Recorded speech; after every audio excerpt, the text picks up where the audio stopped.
नमस्कार साथियों, DS academy में आप सभी का स्वागत है। मैं डॉक्टर सुदेश कांतेजा आप सभी का आपकी डीएस एकेडमी में स्वागत करती हूँ। अगर आपको ये क्लास पहली बार मिल रही है तब आप चैनल को सब्सक्राइब भी कर सकते हैं आगे इसी तरह की क्लास देखने के लिए। और अगर आप पहले से देख रहे हैं तो अच्छी बात है। आज की इस विधा में मैं आपके लिए लेकर आई हूँ एकांकी विधा। एकांकी विधा, जैसा कि अभी तक आपने देखा था, हम नाटक को कंप्लीट कर चुके हैं। नाटक को इतना विस्तृत पढ़ा है कि जहाँ से प्रश्न बनने की संभावनाएं होती हैं वो सभी तथ्य आपके पास संकलित हैं, यदि आप एक जगह संकलित कर रहे हैं तो। और किसी को अगर कोई अन्य जानकारी चाहिए, जैसा कि बैच या फिर टेस्ट सीरीज या कुछ भी, तो वो डिस्क्रिप्शन में कॉन्टैक्ट नंबर दे रखा है, आप उस पर कॉल कर सकते हैं या क्लास के अंतिम में हम आपको कॉन्टैक्ट नंबर प्रोवाइड करा देंगे। ठीक है। एकांकी विधा में आज हम देखेंगे एकांकी यानी कि एक अंक, नाम से प्रतीत होता है एक अंक। इसका जो ये नाटक की ही एक विधा है, नाटक में से ही निकली हुई एक विधा है। ठीक है। और इस विधा में एक अंक का प्रयोग किया जाता है। एक से कभी कभी 2 अंक भी इसमें हो जाते हैं, वैसे अधिकांशतः एक ही अंक इसमें रहता है। एक अंक का जो नाटक होता है उसको एकांकी कहा जाता है, नाटक का छोटा रूप। ठीक है। नाटक में तो 10 अंक 12 अंक तक भी रहते हैं, 7 अंक 8 अंक 6 अंक 5 अंक, लेकिन एकांकी में एक ही अंक रहता है। एकांकी नाटक का ही छोटा रूप है, लघु रूप है।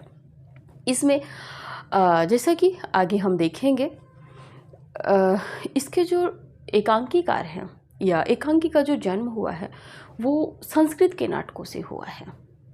जैसे आपने देखा होगा भाष हैं, कालिदास हैं, इन सब के जो नाटक हैं इनसे कहीं ना कहीं एकांकी का जन्म माना जाता है। ठीक है। अब ये भी विचार रहता है कि भाई पहली एकांकी कौन सी है, किसने लिखी है, पहला एकांकीकार किसने माना है, तो ये सब चर्चा अब हम करते हैं। संपूर्ण एकांकी हम इसी क्लास में कंप्लीट करेंगे। ठीक है।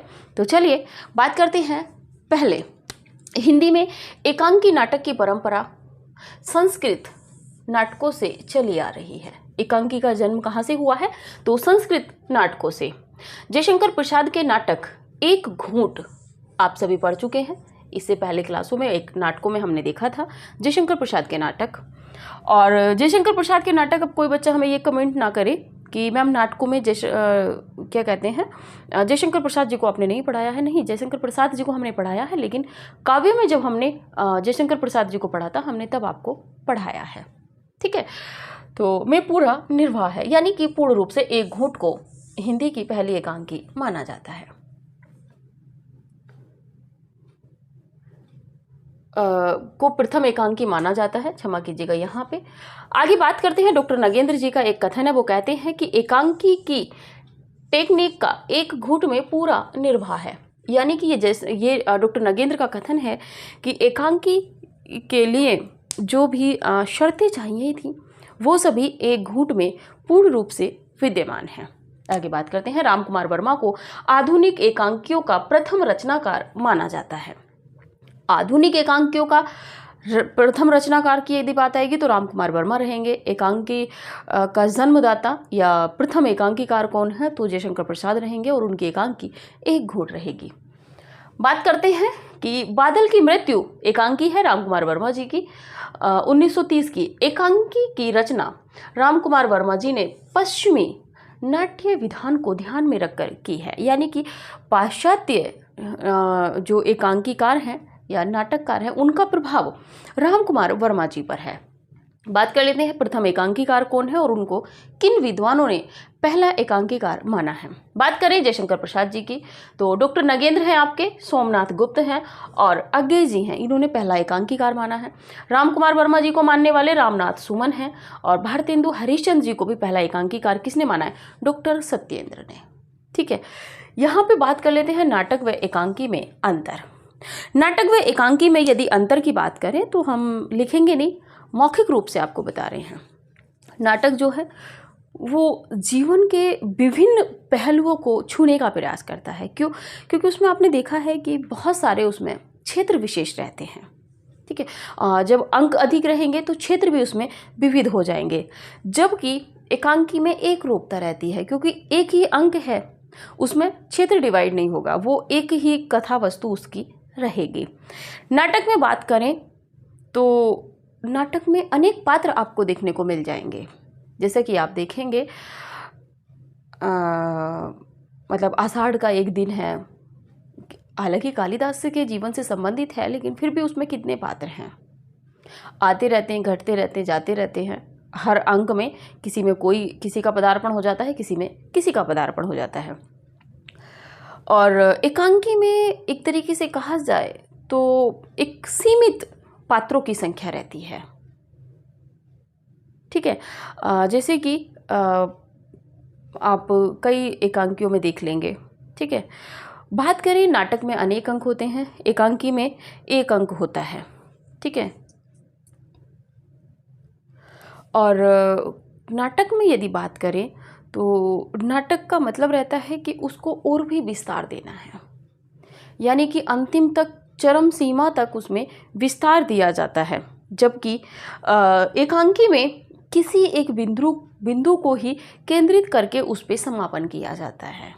ठीक है, तो ये कुछ विशेषताएं थी, आप अपने से नोट कर सकते हो। बाकी आप स्क्रीनशॉट लीजिए, आगे एकांकीकारों पे बात करते हैं और पूरी क्लास में एकांकीकारों को फिनिश करते हैं। आज ही इस क्लास में सभी एकांकीकारों को हम पढ़ लेंगे।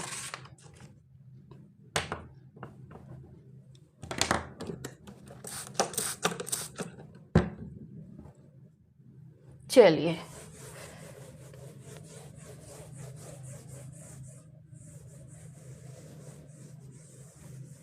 क्योंकि यहाँ से प्रश्न कम बनेंगे, सीधे सीधे रचना से प्रश्न बनेंगे किसकी है। बाकी जहाँ से जितना बनने के प्रश्न थे वो पढ़ा चुके हैं, या आगे हम अन्य विधाओं में पढ़ेंगे। ठीक है, बात कर लेते हैं पहले नंबर पे राम कुमार वर्मा। राम कुमार वर्मा की बात करें तो पृथ्वीराज की आंखें, पृथ्वीराज की आंखें, रेशमी टाई, चारुमित्रा 1943, समय छोड़ दीजिए, चारुमित्रा। फोर्थ नंबर पे अगर किसी को स्पष्ट ना दिखाई दे तो वो इस पे ध्यान दीजिएगा, विभूति। पांचवें नंबर पे सप्तकिरण। छठे नंबर पे यदि बात करें तो कौमुदी महोत्सव।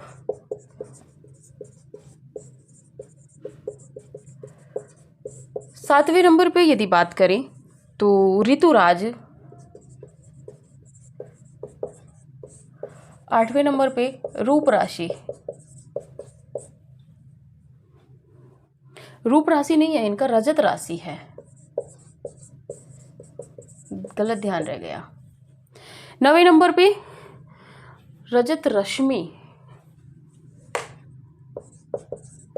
रजत रश्मि।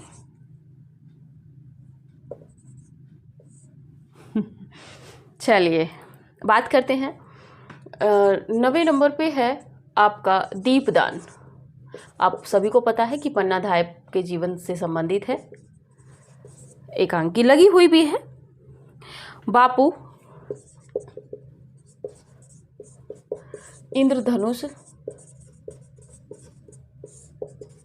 12वें नंबर पे यदि बात करें तो रिमझिम, औरंगजेब की आखिरी रात, रिमझिम। और 13वें नंबर पे है औरंगजेब की आखिरी रात। देखिए, बहुत चर्चित एकांकीकार हैं, इनकी एकांकियों को आप नहीं छोड़ सकते। भुवनेश्वर की बात कर लेते हैं। पहली एकांकी है इनकी कारवां, दूसरी है श्यामा, तीसरी एकांकी है उसर, फोर्थ है एक साम्यहीन साम्यवादी, एक साम्यहीन साम्यवादी। ठीक है, 5वें नंबर पे है प्रतिभा का विवाह, महत्वपूर्ण है, प्रतिभा का विवाह। 6वें नंबर पे यदि बात करें तो पतित, 7वें नंबर पे शैतान, 8वें नंबर पे यदि बात करें तो स्ट्राइक। 9वें नंबर पे बात करें तो लॉटरी। 10वें नंबर पे बात करें तो रोशनी।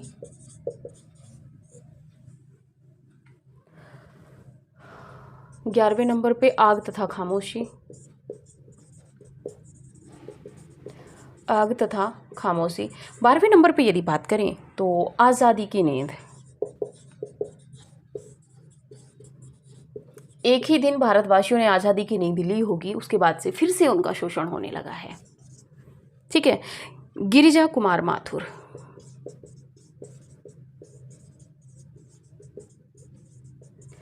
गिरिजा कुमार माथुर की यदि बात करें तो पहली है एकांकी मेघ की छाया। दूसरे नंबर पे है पिकनिक। तीसरे नंबर पे है उमर कैद। और 4th नंबर पे है लाउड स्पीकर।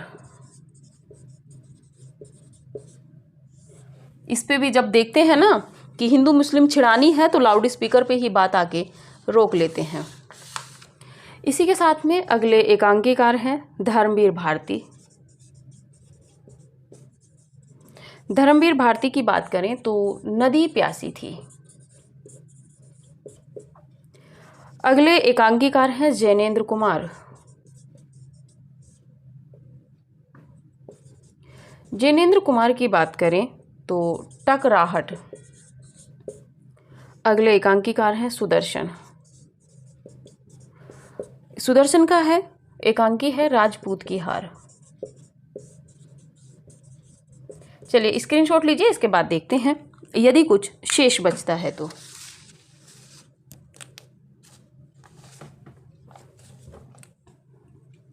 चलिए बात कर रहे थे एकांकी में रामकुमार वर्मा जी की। पृथ्वीराज की आंखें महत्वपूर्ण है। रेशमी टाई महत्वपूर्ण है। चारों मित्रा पढ़े रहिएगा। विभूति पढ़े रहिएगा। सप्त किरण महत्वपूर्ण है। कौमुदी महोत्सव रामकुमार वर्मा की एकांकी महत्वपूर्ण है। ऋतुराज, रजत रश्मि, दीपदान। दीपदान पन्नाधाय के जीवन पर आधारित है। आपने देखा है कि किस तरह पन्नाधाय को बचाने के लिए उनकी जो सौतेली माँ होती हैं अपने पुत्र की मतलब अपने पुत्र का बलिदान दे देती है। ठीक है, उनको हटा के। बापू पढ़े रहिएगा। इंद्रधनुष पढ़े रहिएगा। रिमझिम थोड़ी सी महत्वपूर्ण है। औरंगजेब की आखिरी रात, जिनको रेड मार्क किया है, ये परीक्षा उपयोगी महत्वपूर्ण है। भुवनेश्वर की बात करें तो कारवां, श्यामा, उसर, आप इनका पढ़े रहिएगा। एक साम्यहीन, साम्यवादी पढ़े रहिएगा।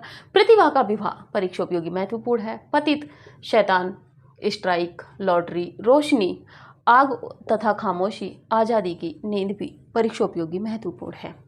गिरिजा कुमार माथुर की बात करें तो मेघ की छाया, पिकनिक, उमर कैद थोड़ा सा पढ़े रहिएगा। लाउड स्पीकर भी, क्योंकि कई बार क्या होता है ना, जो हमारा एक्सपर्ट होता है, जो एग्जामिनर होता है, वो क्या करते हैं कि जो वर्तमान में परिवेश चल रहा होगा, जिस भी तथ्य से संबंधित या जिन जो मुद्दे वर्तमान में चल रहे होंगे, उन्हीं से संबंधित ज़्यादा से ज़्यादा प्रश्नों को लाने का प्रयास करते हैं कि आपकी पकड़ अपने विषय के साथ में वर्तमान में जो वर्तमान परिवेश में जो वर्तमान समय में जो एक तरीके से कहा जाए राजनीतिक सामाजिक जो उथल पुथल हो रही है, उससे कितना सरोकार आप रखते हैं, मतलब दोनों को कितना आप मिला के रखते हैं तथ्यों को। ठीक है, जैसे कि आप इतिहास वगैरह में देखेंगे तो अब जैसे हमारे आदरणीय माननीय नरेंद्र मोदी जी द्वारा जो भी कोई योजना या कोई और उतार चढ़ाव किया जाता है, जैसे कि नोटबंदी हुई थी या फिर से 2000 के नोट को बंद करने का प्रस्ताव गवर्नमेंट ने दिया है, तो इस तरह की जो घटनाएं हैं वो पहले इतिहास में कब हुई हैं, उन्हीं से संबंधित प्रश्न बन जाएंगे। ठीक है, या उस समय जब जिन्होंने नोटबंदी कराई है या सिक्के एक्सचेंज कराए हैं तो वो किस शासक ने कराए हैं, तो उनसे सिक्के से संबंधित प्रश्न नहीं बनेगा, लेकिन उनसे प्रश्न बन जाएगा किसी भी क्षेत्र को लेके। ठीक है ना, तो ये थोड़ा सा ध्यान रखा कीजिए। अब जैसे राजनीति क्या चलती है, लाउड स्पीकर पे चलती है कि भाई अजान नहीं लगेगी और तेज साउंड नहीं चलेगा, तो ये सब चीज़ें रहती हैं। धर्मवीर भारती की बात करें तो नदी प्यासी थी परीक्षा उपयोगी बहुत महत्वपूर्ण है, प्रश्न बन चुका है। जैनेन्द्र कुमार की टकराहट, सुदर्शन भी महत्वपूर्ण है। राजपूत की हार, जैनेन्द्र कुमार जी को पढ़े रहिएगा। स्क्रीनशॉट लीजिए, फिर आगे बढ़ते हैं।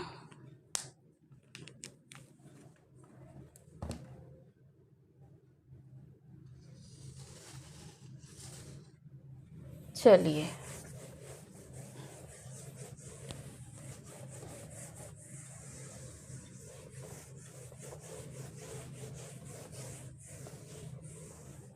बात कर लेते हैं आगे उदय शंकर भट्ट।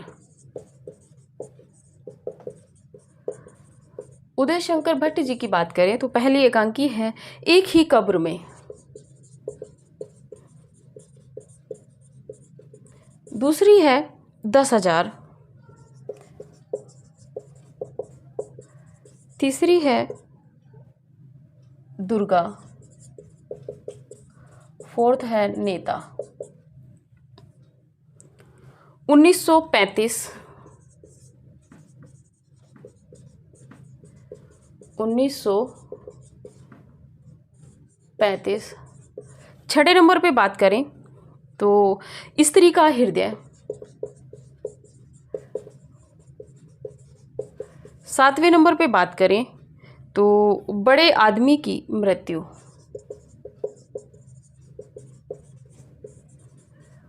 बड़े आदमी की मृत्यु। आठवें नंबर पे यदि बात करें तो पर्दे के पीछे, नवें नंबर पे विष की पुड़िया,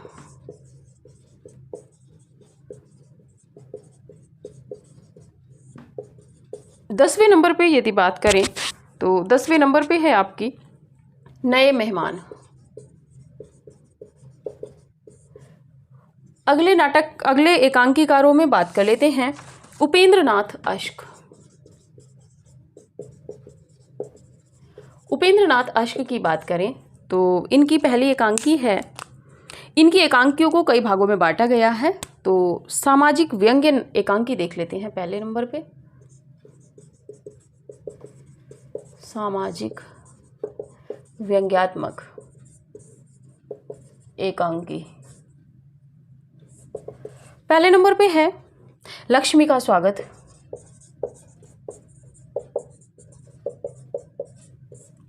दूसरे नंबर पे है पापी, तीसरे पे है मोहब्बत, फोर्थ नंबर पे है जोंक, बहुत महत्वपूर्ण है, पांचवें नंबर पे है स्वर्ग की झलक, सातवें नंबर पे इनकी एकांकी है अधिकार का रक्षक।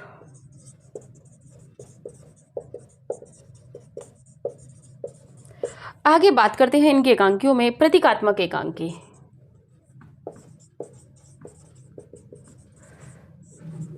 प्रतीकात्मक एकांकी, प्रतीकात्मक एकांकी में है चरवाहे, दूसरे नंबर पे है इनकी देवताओं की छाया में,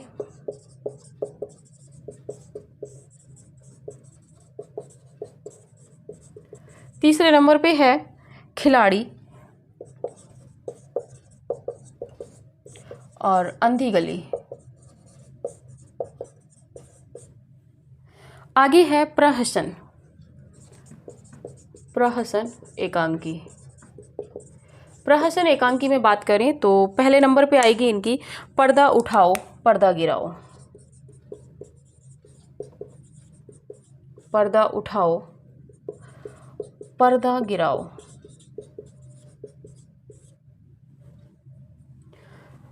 दूसरे नंबर पे है कैसा साब कैसी आया, कैसा साब कैसी आया। तीसरे नंबर पे है साहब को जुकाम है,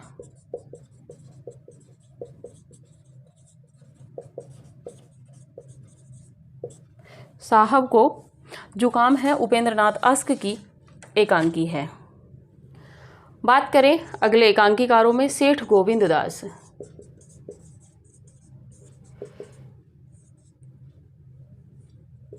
सेठ गोविंद दास की बात करें तो पहली एकांकी है स्पर्धा,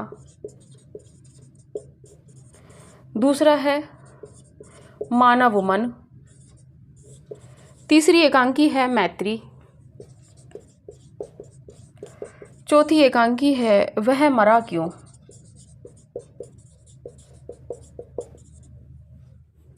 पांचवी है हंग स्ट्राइक,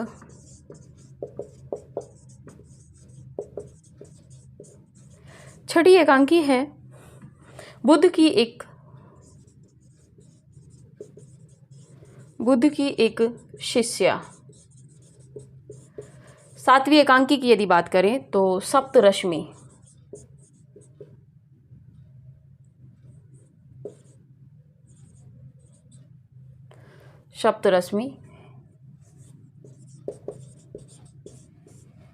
आठवें नंबर पे यदि बात करें तो एकादशी।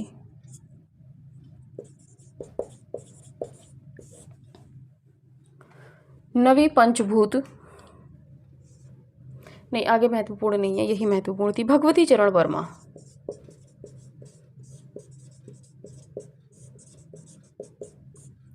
भगवती चरण वर्मा की बात करें तो सबसे बड़ा आदमी,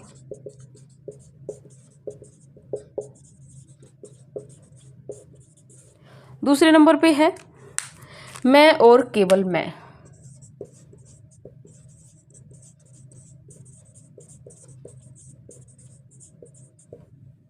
और तीसरे नंबर पे है दो कलाकार। चलिए बात करते हैं आगे। उदय शंकर भट्ट जी की बात कर रहे थे। उदय शंकर भट्ट की एकांकियों में एक ही कब्र में महत्वपूर्ण है 10,000 पढ़े रहिएगा, दुर्गा नेता पढ़े रहिएगा। 1935 परीक्षा उपयोगी महत्वपूर्ण है, स्त्री का हृदय महत्वपूर्ण है, बड़े आदमी की मृत्यु पर्दे के पीछे महत्वपूर्ण है, बिस्की पुड़िया पढ़े रहिएगा। नए मेहमान भी नए मेहमान इनकी महत्वपूर्ण एकांकी है। उपेंद्र नाथ अश्क की बात करें तो सामाजिक व्यंग्यात्मक जो एकांकी है, लक्ष्मी का स्वागत, उपेंद्र नाथ अश्क। पापी, मोहब्बत, जोक भी आप महत्वपूर्ण है। स्वर्ग की झलक, अधिकार का रक्षक पढ़े रहिएगा। प्रतीकात्मक एकांकी में है इनकी चरवाहे, थोड़ा सा पढ़ लीजिएगा, देवताओं की छाया में, और खिलाड़ी, अंधी गली। प्रहसन में पर्दा उठाओ पर्दा गिराओ, कैसा साहब कैसी आया, साहब को जुकाम है, महत्वपूर्ण है। सेठ गोविंद दास की यदि बात करें तो स्पर्धा, मानव मन, मैत्री, बह मरा क्यों, हंग स्ट्राइक, बुद्ध की एक शिष्या, सप्तरश्मि, हाँ इनका महत्वपूर्ण है। भगवती चरण वर्मा की बात करें तो सबसे बड़ा आदमी, परीक्षा उपयोगी महत्वपूर्ण है। मैं और केवल मैं, दो कलाकार भी आप पढ़े रहिएगा। स्क्रीनशॉट लीजिए, जो बाकी के शेष एकांकीकार बचे हैं उनको अगले उसमें देखते हैं स्लॉट पे।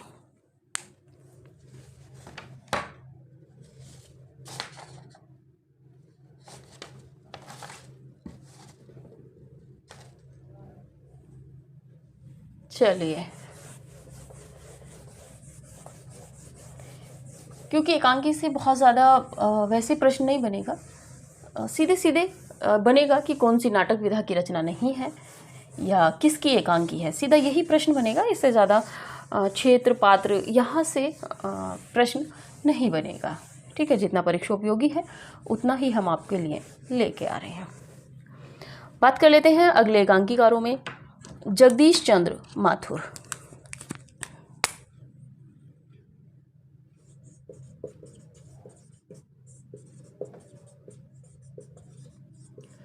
जगदीश चंद्र माथुर की बात करें तो मेरी बांसुरी 1936।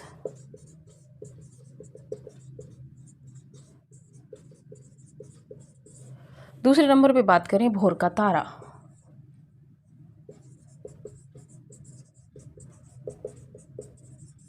कलिंग विजय।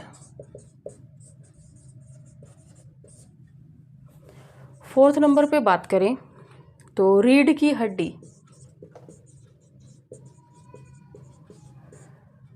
पांचवें नंबर पे यदि बात करें तो मकड़ी का जाला।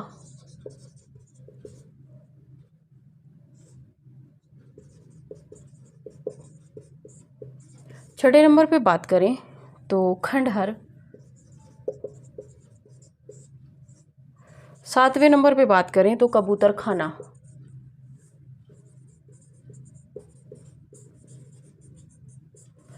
आठवें नंबर पे बात करें तो ओ मेरे सपने। ओ मेरे सपने। नवे नंबर पे शारदिया। शारदीय।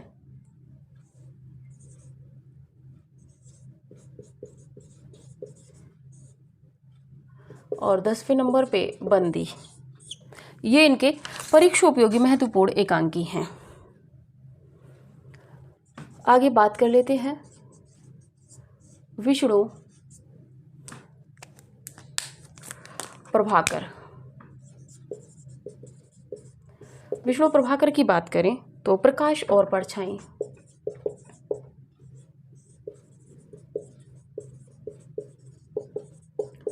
दूसरे नंबर पे बात करें तो क्या वह दोषी था।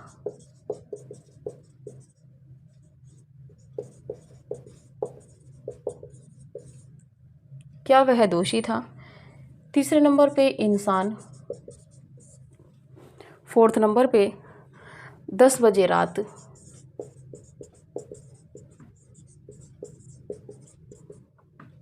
पांचवें नंबर पे बात करें तो ऊंचा पर्वत गहरा सागर। ऊंचा पर्वत गहरा सागर। छठे नंबर पे बात करें ये रेखाएं ये दायरे।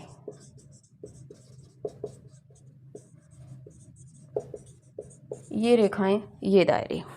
चतुर्सेन शास्त्री।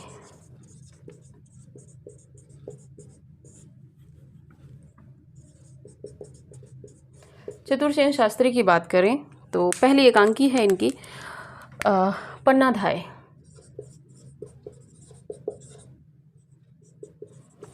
दूसरे नंबर पे है हाड़ा रानी। तीसरे नंबर पे है रूठी रानी। फोर्थ नंबर पे है राखी।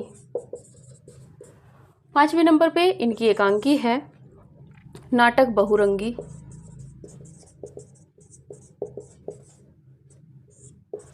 छठे नंबर पे है पर्वत के पीछे।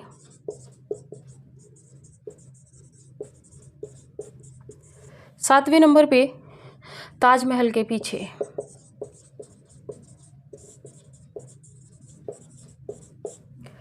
और आठवें नंबर की एकांकी है दूसरा दरवाजा। एकांकी की समाप्ति। स्क्रीनशॉट लीजिए फिर आगे बढ़ेंगे।